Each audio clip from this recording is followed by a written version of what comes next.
Hey, welcome back to the channel. This is CEO Media, man. Today we're going to be talking about everything that's going on with the whole situation.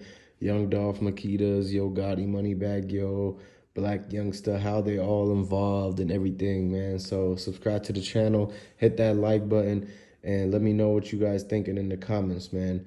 So let's go ahead and get started. So the first thing is that as soon as November 17th, everybody heard the whole Dolph situation.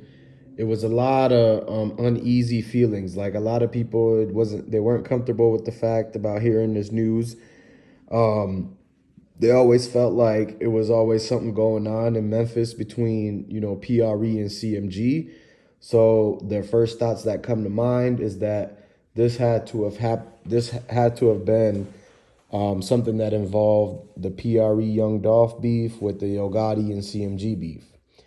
Not only that, but a lot of people already are recalling and remembering back to 2017 when Blac Youngsta attempted to hit Dolph's vehicle with 100 shots, and Young Dolph had a bulletproof Mercedes-Benz Sprinter van at the time, and out of the 100 shots, zero of them entered or hit anybody. So that alone is, a lot of motivation towards people that already wanted to have something happen to Dolph.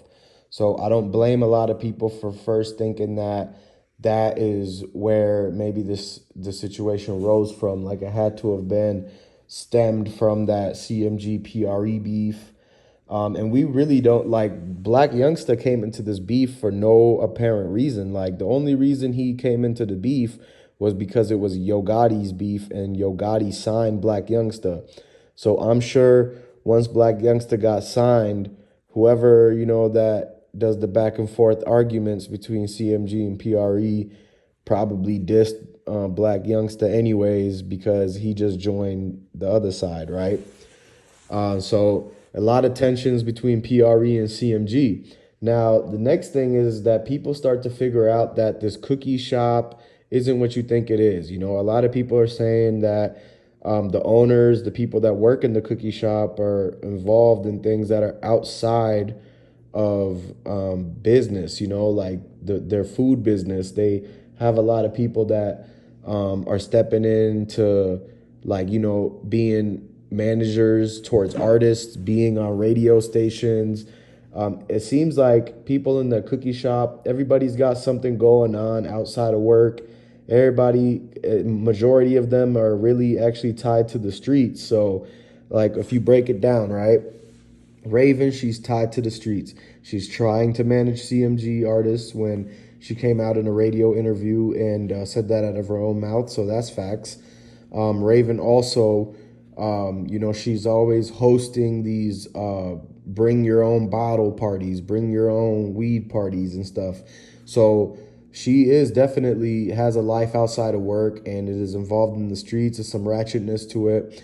Another fact is that Raven, she's on Backpage. So she's been on Backpage since as early as 2013. There was an article that was found of a couple modeling pictures of Raven, her with the Jamaican flag wearing tight clothes. Basically the same thing that you would see on OnlyFans, but she was on Backpage. So Raven is basically for the streets. She was doing a lot of stuff, a lot of weird things to basically people who wanted to do meetups with her and who wanted to, get the cooch. And basically she gave it up off the Backpage. So for the low too, for the very low. This is facts. This is not alleged. This is actually 100% facts. I can show you the article of Raven trying to promote herself as a modeling person. Now, we all know what that means. And the other girls on those pages, man, they look like some straight trailer park. Oh, my goodness. So, Raven just fit right in with those folks. Now, that's 100% facts, okay? Then you got the owner, Maurice. Maurice, he does that thing. Maurice and his brother, they actually, is like good guy, bad guy. Maurice's brother never wanted to be part of, the fast life and the finesse. So, but Maurice, outside of work, he does have a little bit of things going on in the streets, not so much as before, but the people he knows is still a very strong connection.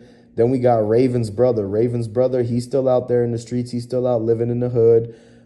Basically, he's just an average Joe. He's just your average Memphis individual. So he still has 1 foot in the streets, 1 foot at work. He works, he works. He's got to go and trap when he's not working. He's got to make sure he stays out of the wrong neighborhoods, and he has to obey orders of Yo Gotti because they all are on, on the side of CMG. Then, you got a lot of people who were blaming JoJo Splat, a lot of people saying he looked like the guys that came out. Then you got OG Bangwayne. OG Bangwayne was already beefing with PRE. He was literally on Facebook and Twitter tweeting and posting that he was going to slide on CMG. He was going to slide and he already took Big Moochie Grape's chain. He took the chain. Then he went to a jewelry store to get it diamond tested to show it was real. But when you look at the police report says the chain's only worth $900. So that just goes to show a lot of these people in the rap game, music industry, got some cheap jewelry, or it's not as what you think it is. I'm gonna leave it at that. But yeah, so OG Bangwang takes Big Moochie Grape's PRE chain. Police report says it's worth $900. That police report you can find on OG Bangwang's Instagram page. It's one of his first pictures he posts. So I put that as a thumbnail in my previous video. If you want to go look at the actual paperwork, go onto Instagram. That's OG Bangwang's profile. Now, while you're already on, if you're already going to go to Instagram, you might as well go and follow CEO Media Daily. That's CEO Media Daily. Go ahead and give CEO Media a follow. And check out that paperwork out there on OG Bangwang about the stolen PRE chain worth $900, and that Big Moochie Grape did want to press charges on him. So it all stemmed, the stuff for OG Bangwang, it stemmed with the chain snatching, and even before that, he hated on him enough to snatch the chain. Then the trouble with the chain came, and he used that to fuel his anger to still hate PRE. Now, he's involved, that's fact. A lot of the witnesses are saying Blac Youngsta was on scene. So they're saying Blac Youngsta was walking around. They're not giving a lot of details about it, but we're trying to paint the picture. Imagine just Blac Youngsta walking around. He could have been in a tank top. He's definitely not in a Gucci suit. He's going to be wearing something that all the other Memphis people are wearing. And then Moneybagg Yo and Yo Gotti. So they were spotted in the Bentley Bentayaga. The Bentley is the most recent, like about 2-3 weeks ago.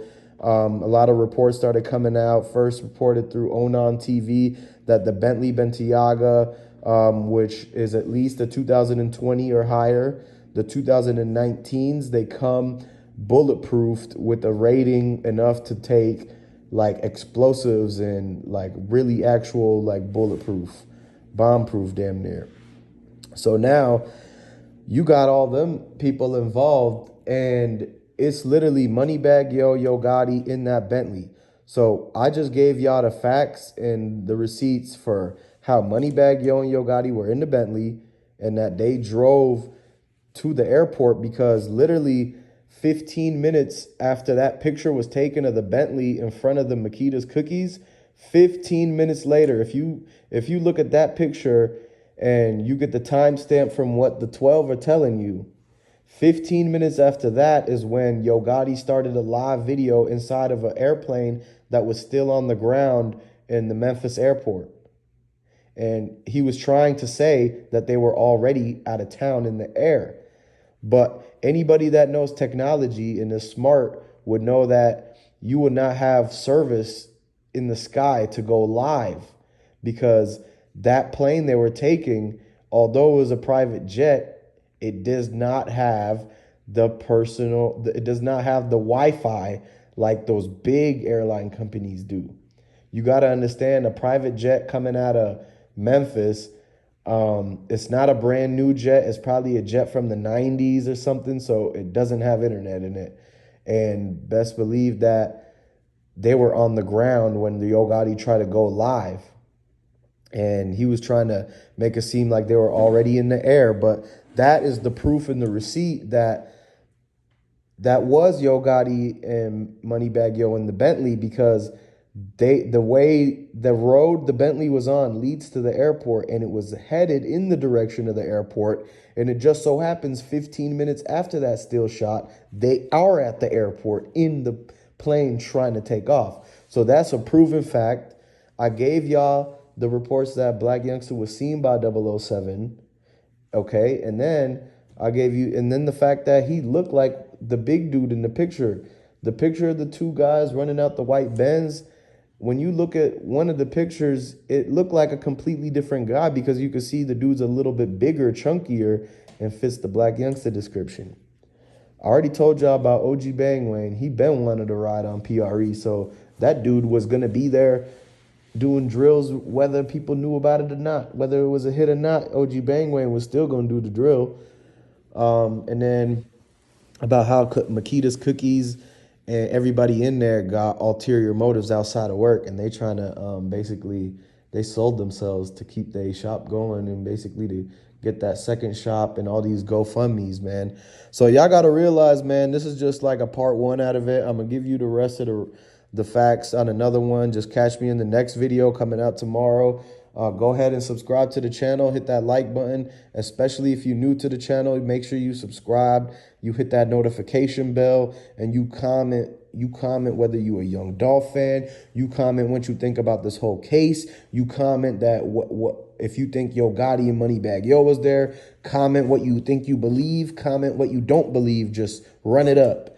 So go ahead. Make sure you subscribe. Y'all have a good day.